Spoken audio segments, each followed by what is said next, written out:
sobre essa série a nossa opinião mais sincera. Por que azedou?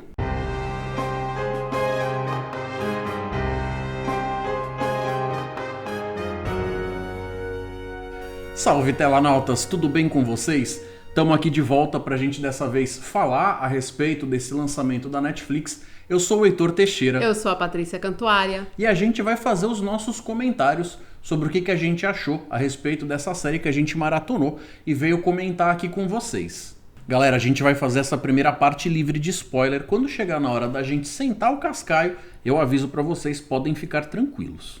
O Legado de Júpiter é mais uma dessas séries que está vindo nessa leva fora do eixo Marvel e DC, que fica ali dentro do Millarverso. É uma obra criada pelo Mark Millar, que é dono aí de tantos outros títulos conhecidos, e agora ele, fora dessas grandes editoras, está começando a mostrar um pouco do seu trabalho solo para outros lugares que ele acabou vendendo direitos, aquele negócio todo. E essa série, baseada nos quadrinhos de mesmo nome, faz parte desse mundo aí. A proposta da série, da forma como ela é trazida pra gente através de sinopses, trailers e tudo mais, é a de que vai acontecer um conflito de gerações ali dentro da história dessa série. Mas será que é bem isso que eles entregam? Na minha opinião, não. Eles tentaram, a ideia era essa, porém eu acho que a execução é que não foi bem feita. A história até tá lá, mas eles colocam o foco tão em outras coisas que isso parece um derivado de uma ideia distante. E como a história é contada em duas épocas diferentes, eles falam tanto do comecinho ali da década de 30 quanto dos tempos atuais, o que eu acho que eles acabaram fazendo é que ao invés de histórias que se complementam, elas são histórias que têm um tom muito diferente. Parece que você está assistindo duas obras completamente distintas que, por acaso, têm personagens muito parecidos nelas. Eu acho que eles se perderam um pouco na história, né? A gente sabe aí que, acho que, se não me engano, são 10 volumes o HQ, né? O livro, enfim. E, sabe, me deu aquela impressão, assim, de não vamos soltar 3, 4 histórias de HQ, vamos dar aquela segurada, o que dava perfeitamente, do tanto que eles enrolaram nesses 8 episódios aí. Mas assim, dá aquela segurada, porque vai que faz sucesso e a gente quer mais temporadas. E eles ficaram batendo na mesma tecla. Eu acho que eles colocaram muita ênfase nas partes mais enfadonhas da história. Ao invés deles trabalharem com aquilo que, pelo menos nas, acho que 2 HQs que eu tive a oportunidade de ver, a gente vê que o ritmo é muito mais acelerado, eles vão muito mais direto ao ponto. Eu já entendi, amigo. Segue. Me mostra mais conflitos sobre a tal da ideia, mas me mostra mais coisas. Mas o problema eles até batem muito na tecla do conflito de geração, mas falando, não é necessariamente mostrando. E outra, eles mostram um lado só, basicamente. Você assiste e você fala, ok, eu entendi perfeitamente o que um lado quer dizer.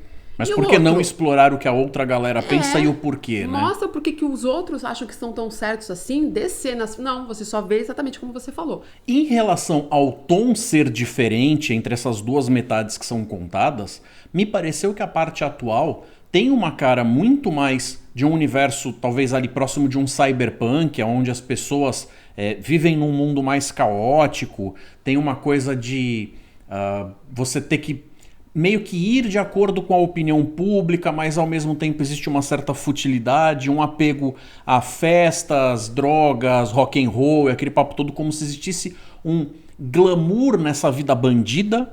Só que o outro lado não me transmitiu necessariamente os valores de outrora que a gente estava falando, como se aquelas pessoas de repente fossem melhores por viverem numa época mais civilizada. Na verdade, eles colocaram um clima, um jeitão de fazer que quando a gente estava assistindo, eu falei pra você, isso aqui tá com muita cara de alguma coisa escrita pelo Lovecraft. Sim, eles falam inclusive. E em determinado momento, eles nem tentaram esconder e um deles toca nesse assunto. É verdade. Porque esse negócio de você falar sobre uma galera que começa a ter sonhos, começa a ter visões, flertar com a loucura, sendo chamado, atraído para um lugar, principalmente que envolve uma viagem de barco, isso tem muito a ver, por exemplo, com o Cthulhu. A questão deles colocarem aí os dois lados, né? A primeira metade, em 1929, que 30, começa, né? 30 e pouquinho. Né? Contando a história dos heróis mais velhos no início e a nova geração, que seria agora, eu gostei. Eu achei que a série foi bem produzida até segundo ponto, tem algumas coisas que deixam a desejar ali, mas para uma produção da Netflix, você acaba vendo que realmente tem qualidade, tem bons profissionais envolvidos ali, apesar de nem todos os recursos terem sido gastos nas coisas que precisavam. Tem algumas cenas ali com efeitos, com algumas coisas para poder fazer alguns cenários que são evidentemente virtuais e aquele negócio todo, que ficaram bastante artificiais, não acabam agregando tanto valor de produção quanto podiam, mas se você analisar do ponto de vista só narrativo, para você falar, tá, não importa se isso fosse uma peça de teatro, eu quero que você me conte uma história. Essa história, ela de fato tem um potencial muito grande, ela é uma história que vale a pena ser discutida. Eu acho que eles trouxeram ali, levantaram um tema que vale a pena que pessoas sentem para conversar, porque eu acho que isso é uma coisa que faz com que você tenha argumentos, um pai para conversar com um filho, pode ser um material interessante para ele usar para educar a criança. Como entretenimento, o simples fato de você estar falando de algo ali dentro desse ambiente de super-heróis, que pra mim é um assunto super divertido, é uma desculpa a mais pra você ver seres super poderosos, coloridos e com uniformes e capas e vilões e coisas e poderes e destruições gigantes e tal. É super divertido, mas quando você vai ver a forma como a coisa é entregue, no fim das contas você fica com aquela cara de... Se tivessem me prometido algo mais bobo e me entregado algo com maior qualidade, eu talvez tivesse ficado satisfeito plenamente. Porque é inevitável você comparar com as outras produções que você tem nesse momento. The Boys, o próprio Invincible, todas as produções da Marvel e da DC, sejam elas no Disney Plus ou na CW e tal, você acaba comparando com o que você tem à sua volta. Então, nesse sentido, eu diria que eu fiquei um pouco decepcionado com a série. Assistiria sim, com certeza, uma segunda temporada, mas já esperando bem menos do que da primeira. Ela tem um potencial que ela não te entrega. Ela é mal desenvolvida, ela tem um ritmo lento, você se pergunta, sabe, várias vezes, nossa, sério, eu ainda tô aqui? Por exemplo, o último episódio, eles te entregam ali, sei lá, o quê? Nos 15 últimos minutos, muitas coisas que podiam ter sido entregues antes. Não tem carisma, não é que os atores são ruins. Eles parecem que tentaram fazer um final meio com cara de M. Night Shyamalan, né? Tipo aquele tan na sua cara, assim, com uma informação que faria com que você quisesse rever a série toda, pelo menos essa primeira temporada, com outros olhos, porque foi uma informação bombástica. Só que no final você acaba olhando com aquela cara de... Eu não sei se eu compro o que vocês me disseram, como sendo isso aí que você tá me colocando com esse peso todo. Não, eu acho que só, demoraram. Dava pra ter entregue muito antes e desenvolvido mais coisas depois, né? Não teve nenhum personagem que eu falasse, nossa, caramba, quero ver mais cenas desse ou dessa, enfim. Honestamente, não me entregou isso.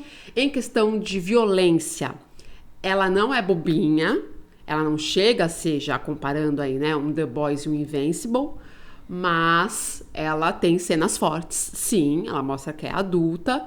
Eles propõem algo que é muito papo cabeça. Vamos fazer com que as pessoas percebam que a gente não deve perder esses valores. O problema é, essas coisas sozinhas não fazem com que eu acredite que aquelas pessoas que vêm daquele tempo eram necessariamente pessoas melhores para representar os seres humanos como super-heróis. É aquele papo que a gente tem, né? Aquilo preto no branco, era bonzinho e mal, acabou. Mas a forma como eles entregam, às vezes, beira ali o roteirinho de Malhação. Bom, não sei dizer quanto a isso, preciso pensar, mas assim, eles se levam tão a sério que fica demais, sabe? Eu realmente não gostei dessa parte. Mas tem algo ali que você sabe que tem uma boa história no fundo. Você quer saber, eu quero saber o que vai acontecer. Mas como foi feita, a execução realmente não me agradou. Eu achei meio uma mistura de tom entre o Watchmen, o filme de 2005, com Power Rangers. Eu diria que eles tentaram colocar algo na mesa para poder oferecer pra gente que tinha uma proposta A. Mas na verdade o que eles acabam entregando tem muito mais cara de X do que de B. E agora, meus amigos e minhas amigas, se vocês ainda não assistiram todos os episódios desta primeira temporada de O Legado de Júpiter, é hora de vocês salvarem esse vídeo aqui no assistir depois, irem lá, assistirem, façam uma maratona, vejam o que vocês acham, se vocês concordam com a gente ou não, e volta pra cá pra descobrir. Combinado? Patrícia, a série trabalha em cima de um mistério que eles fazem em cima daquele vilão que acontece lá no começo, Estrela Negra. Eles colocam como se ele fosse um personagem super poderoso, fortão e que está causando problemas ali. Junta-se uma série de super-heróis e a sequência, a circunstância que é montada ali acaba depois contaminando todo o resto da trama da temporada. Você achou que aquele mistério valeu a pena? Ele conseguiu segurar a sua atenção ou ele foi te irritando? Então, como a gente já tinha falado na parte de não spoiler, o problema não é nem o mistério. Porque não era tão grande assim como você falou para ter esperado até o último episódio. Dava para ter entregue aí no terceiro, quarto episódio. E aí você explora o como. Sabe? Tudo bem, descobrimos aqui. Mas como? Sabe? E desenvolver essa parte. Te dá mais coisas que talvez aí fosse mais na HQ do que eles queriam, do que eles se propuseram, né? Mas enfim. Outra coisa que é usada como um motivador ali para eles terem assunto e ficarem se repetindo é o tal do código dos super-heróis. Que quando a gente fala assim, o código, parece que vai ser um livro inteiro, um código penal. Como se você dissesse, nossa, para eu ser considerado um super-herói ali da União, eu vou ter que decorar um livro e tal. No fim das contas, o negócio se baseava em nós não lideramos e nós não matamos. Gente, quando eles falam tanto do código, eles falam tudo bem, a primeira que eles falam é o não matamos. E aí fica nesse código, eu falei, caramba, deve ter um monte de regras, né? Até faria sentido aí da nova geração falar, pô, é tanta regra. Não, são só duas. O lance se você for analisar, essas duas coisas já entregam um potencial filosófico muito grande. Muito bom, mas... Porque né? a proposta de não interferência deles em cima dos assuntos dos humanos mortais que não têm poderes e tudo mais, lembra muito, por exemplo, a diretriz primeira de Star Trek, aonde você tem aquela coisa de eu tenho tanto poder, tanta responsabilidade que eu talvez não tenha o direito de interferir na sequência como as histórias acontecem. E o tal do Skyfox, a gente não escutou menos a respeito dele do que a gente precisava? E o outro figura lá, por exemplo, o carinha que tem o bastão que se teletransporta de um lado pro outro, o pai dele, afinal, tem a ver com quem? Tem a ver com aquele sujeito que acabou chegando de gaiato no navio, no meio da história. Eu não lembro nem o nome do cara. Tu lembra o nome do cara? Não, então, os personagens foram montados de uma forma, parte da culpa é nossa, de talvez não ter prestado atenção o suficiente. Mas uma boa trama, uma boa narrativa, quando o diretor se dá ao trabalho de colocar os personagens de um jeito que eles nos comprem.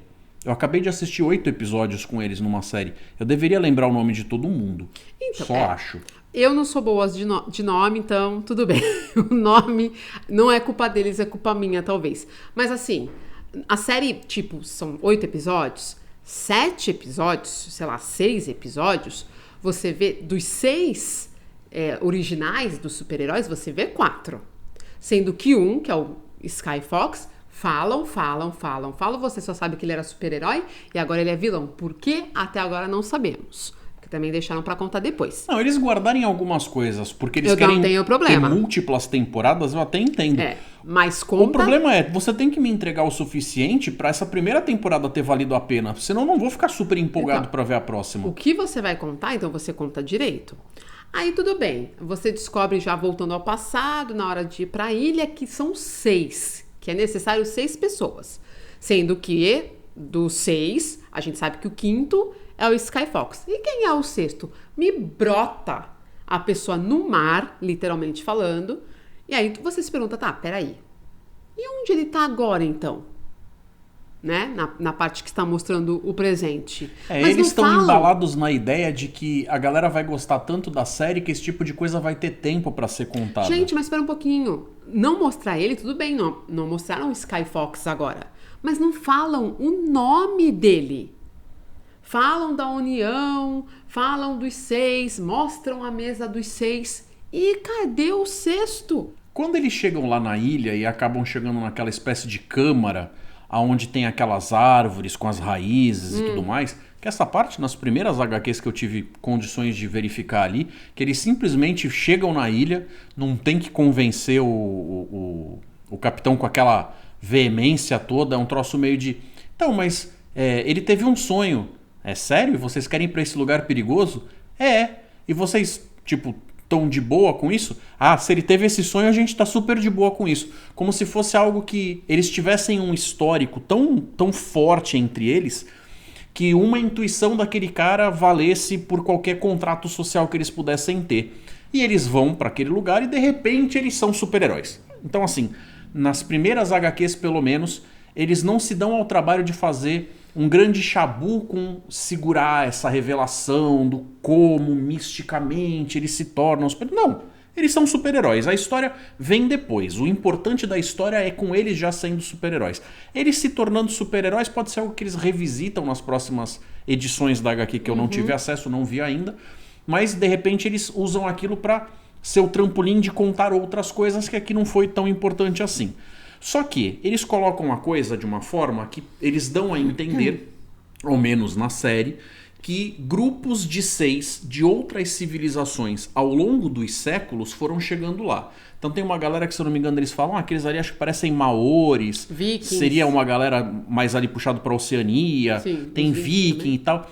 Então outras pessoas teriam sido afetadas de formas diferentes por visões, por um negócio ali meio contatos imediatos do terceiro grau, que o cara fica esculpindo a montanha que eles têm que ir no pudim lá e tal. Então assim, você meio que já viu coisas assim em outros lugares, aquela repetição, como se ficasse algo martelando na cabeça da pessoa, a pessoa se sente impelida aí naquele determinado caminho, para aquela determinada direção, você vê que essa galera acaba indo para lá, mas como a gente não ficou sabendo de outros super seres ao longo da história da humanidade, a menos que alguns desses super seres tenham, sei lá, sido absorvidos pelas culturas locais e virado as nossas lendas, o que ainda não tocaram nesse assunto, a gente ainda não sabe se isso aconteceu, mas seria um esquema de esses são os primeiros que foram testados pela ilha, que não chega a ser a ilha de Lost, mas em alguns momentos se comporta parecido, e teriam conseguido vencer esse último desafio para ganhar o presente. E esse é um dos momentos que eu digo que a coisa se parece com Power Rangers,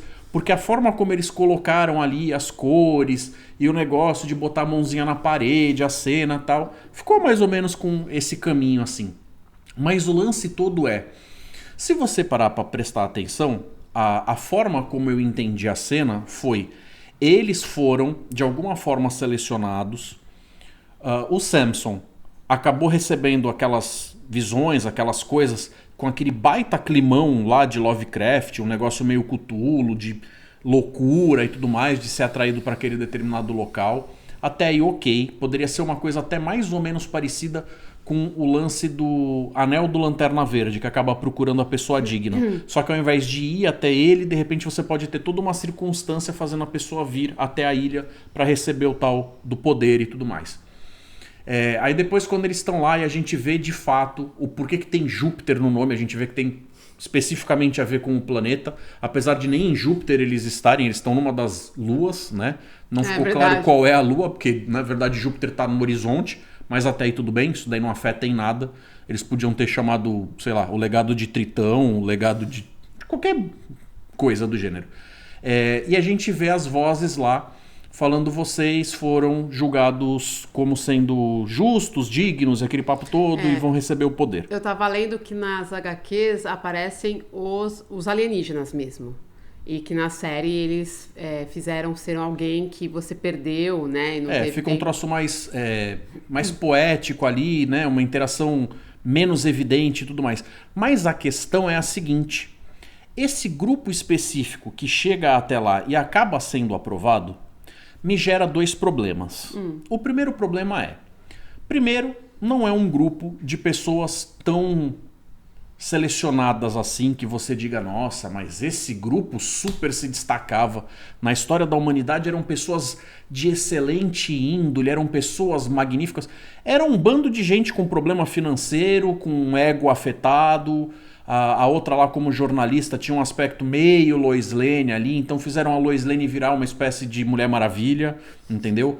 Mas assim, não é que ela não fosse boa no que fazia, nem tivesse boas intenções, mas não tinha algo específico que você fale, caramba, essa pessoa merece. Então, você vê, mostraram tanto do passado, mas não exploraram os personagens pra você falar assim, por que que foram esses 6 escolhidos? Tudo bem, o principal até a gente pode dizer, né, o tópico, a gente pode dizer que foi um pouco mais. Ainda assim, ele não é perfeito. Não, longe disso. Né?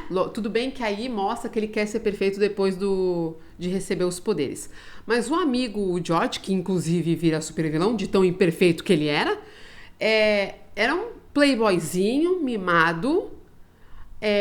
O irmão com problemas sérios de ciúme, né? De querer se mostrar o seu a maturidade, potencial. ele era bastante juvenil, né? No jeito de agir assim e tal. Eu não acho... Não, o irmão? Você achou que ele era juvenil? Então, ele até... Por exemplo, quando ele tá lá falando a respeito do lance de não tá na hora de fazer esse investimento, ele tá sentindo antes da quebra da bolsa que não é a hora de expandir os negócios da família, você vê que ele tem tino pra entender o que tá acontecendo. Mas quando as coisas dão errado, ele não lida com aquele assunto de cabeça erguida, então, ele lida meio com mimimi. E ele fala isso, inclusive ele diz, poxa, eu às vezes estou certo e ainda assim as pessoas preferem te escutar do que eu. Então ele tem um problema muito grande com ciúme e com o ego ferido. Tanto que quando ele bota a mãozinha... dele tá quebrada e tal. Tanto que quando ele coloca a mãozinha, não vai.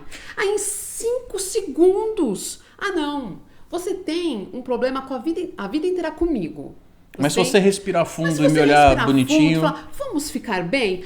Vamos. Aí eu boto a mão e o negócio funciona? Então, mas vamos lá. Uma coisa que eu acho interessante que vale a pena ser citada aqui existem religiosos que acabam dizendo que Deus não escolhe os capacitados, ele capacita os escolhidos. Então vamos dizer que apesar disso aqui não ter nada a ver com um aspecto necessariamente religioso, acontecesse uma parada meio assim, você pega pessoas que têm um coração puro, apesar delas serem imperfeitas.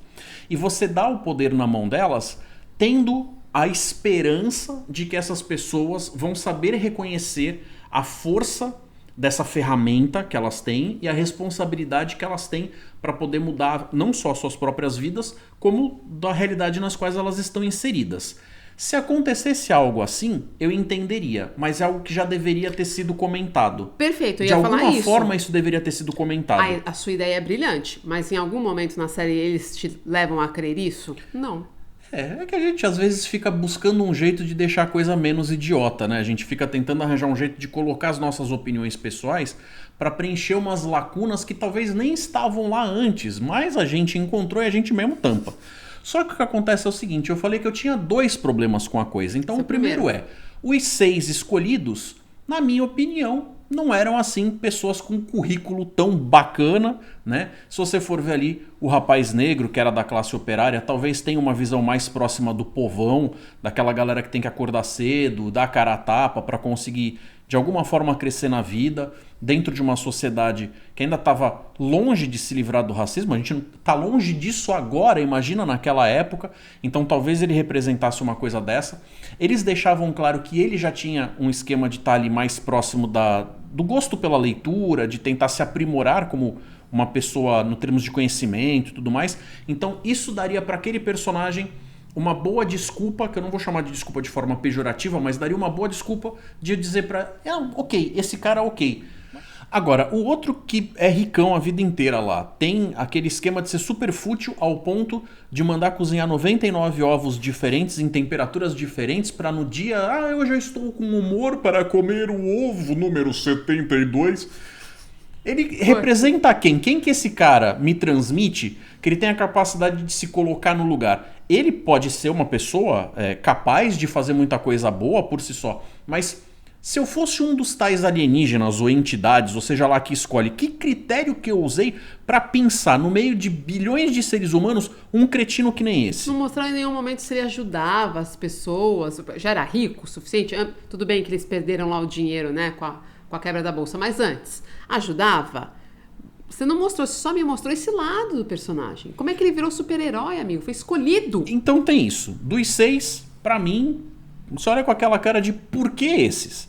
Mas aí vem um outro lado mais complicado que, de novo, posso estar sendo muito idiota, não ter entendido isso, que de repente é a coisa mais óbvia pra todo mundo. Se você que tá assistindo a gente olhou isso e falou, é bem isso, seu tonto, deixa aqui nos comentários, me xinga mesmo. Mas pra mim ficou uma coisa meio assim. Nunca tinha havido os super-heróis entre os seres humanos e de repente a gente sabe que existem vários. Mas na hora que acontece a dispersão de energia, que seria o momento da virada, da transformação deles, aquela energia vai na direção do barco e você vê que por mais que o capitão esteja numas de solta aí a âncora, vamos correr, vamos zarpar daqui que ele tá com medo e tal, a energia pega em todo mundo e todo mundo fica com uns brilhinhos lá, com aqueles negocinhos que lembram os padrões. Pela... Então pra mim ficaria um troço meio assim, eu não sei quantos tripulantes tinha dentro do barco, mas aparentemente todos os outros super seres, sejam eles super-heróis, super-vilões, super alguma coisa, super neutros, sei lá eu, seriam descendentes dessa galera, né? Eu também entendi isso. Pra mim ficou uma coisa meio assim, dos 6, pelo menos o casal que se faz como sendo os 2 principais da união, resolveram ter filhos muito tarde, aonde eles ainda tinham todo o vigor, estavam ali em plena forma para poder ter filhos, mas já teria se passado aí pelo menos uns, sei lá, 60 anos ou quase. 60 anos de idade. 60 anos que eles eram super-heróis. Eles tá. aí teriam talvez perto dos 90, mas tiveram filhos numa boa.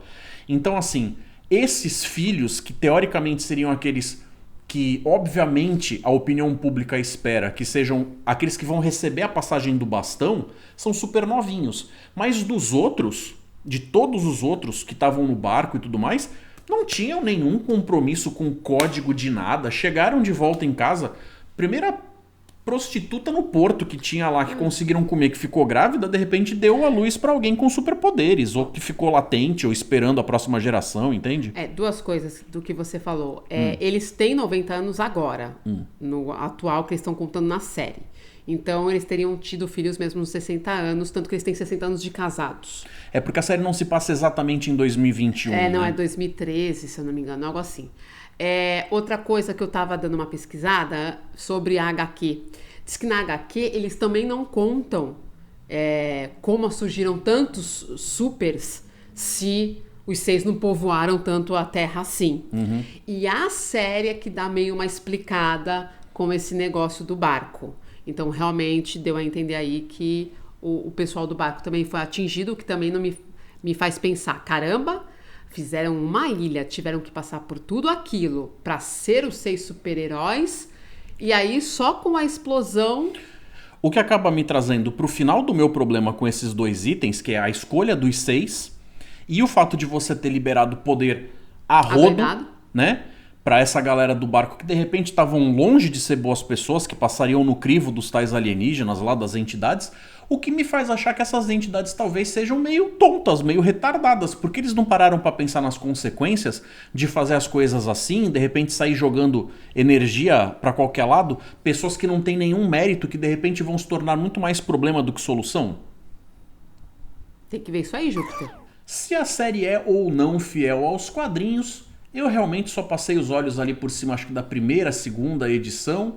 Eu creio que já dá pra dizer que eles pegaram o espírito do pra onde a história tenta ir, mas em termos de ritmo, cadência, a forma como eles colocaram, a coisa é obviamente muito diferente. Alguns personagens, inclusive, meio que andaram trocando de personalidade, como a Chloe e o Brandon, não parecem estar exatamente da forma como foram propostos nas páginas.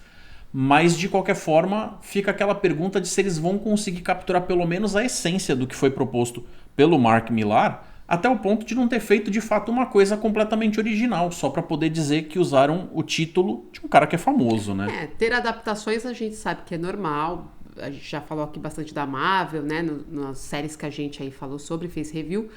É bacana quando é bem adaptado. O problema é, será bem adaptado? Por falar em Marvel, uma coisa que acho que vale a pena comentar é a forma como eles separaram as épocas, que eles fizeram aquelas barras, né? Verdade. Nas épocas antigas, a coisa é completamente aberta, usa a tela toda, e nos momentos atuais eles fazem uma coisa mais panorâmica, com uma cara mais de cinema e tal.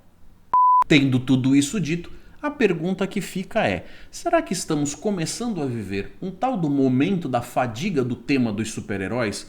Porque, há um tempo atrás, a gente começou a ver uma explosão, onde surgia super-herói para tudo quanto era lado.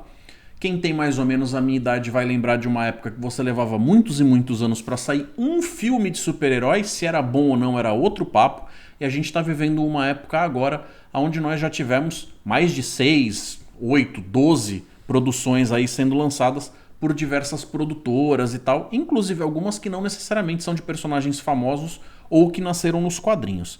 Será que a gente está vivendo um momento que vai lembrar aquilo que um dia o Faroeste já passou, onde era uma produção que era fácil de vender, mas ao mesmo tempo chegou num ponto onde ninguém mais levava a sério?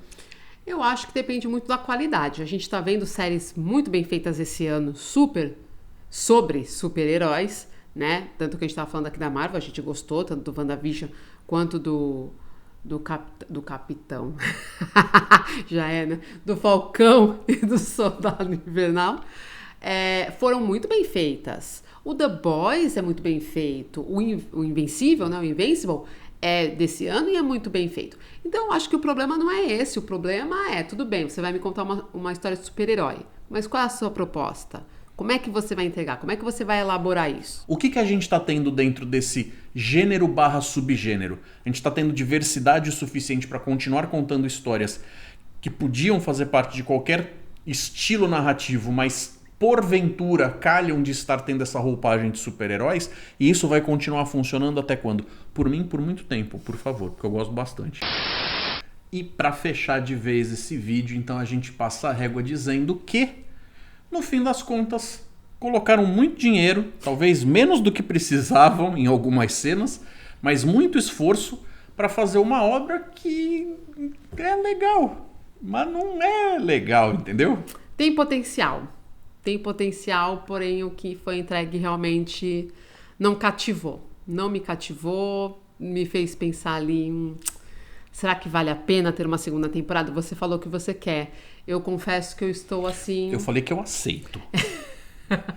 Eu estou, assim, vão ter que reticente. Me vender... Vão ter que me vender muito bem a ideia da segunda temporada, vão ter que se esforçar bastante nessa segunda temporada. Eu sei que tem material aí pra me entregar algo muito bom, só que se for me entregar do jeito que me entregaram a primeira, não precisa.